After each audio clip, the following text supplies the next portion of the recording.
Welcome back. અરવલ્લીના ગ્રામ્ય વિસ્તારોમાં પણ કમોસમી વરસાદે ખેડૂતોની ચિંતામાં વધારો કર્યો છે. મોડાસા, જીવણપુર, મોટી ઇસરોલ, બામણવાડ સહિતના વિસ્તારોમાં વરસાદ ખાબક્યો.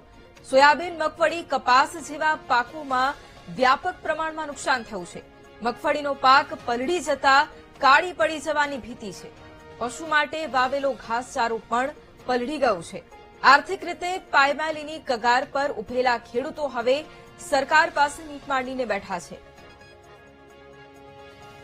અરવલ્લી જિલ્લામાં આજે કમોસમી વરસાદ વરસવાથી ખેડૂતોને સોયાબીન અને મગફળીનું પાયમાલ નુકસાન થઈ ગયું છે. હવે મગફળી કાળી પડવા માંડી છે અને પશુઓ માટે પણ ઘાસચારો ખલાસ થવા માંડ્યો છે. હવે સરકારને વિનંતી છે કે આ મગફળી કાળી પડી છે તો સરકાર ટેકાના ભાવે જો ખરીદે તો સારું છે ને કે ખેડૂતોને મરવાનો વારો છે. આથી આ અરવલ્લી જિલ્લામાં પણ કમોસમી વરસાદ પડવાથી નુકસાન બહુ જાય એવું છે. શું માગણી?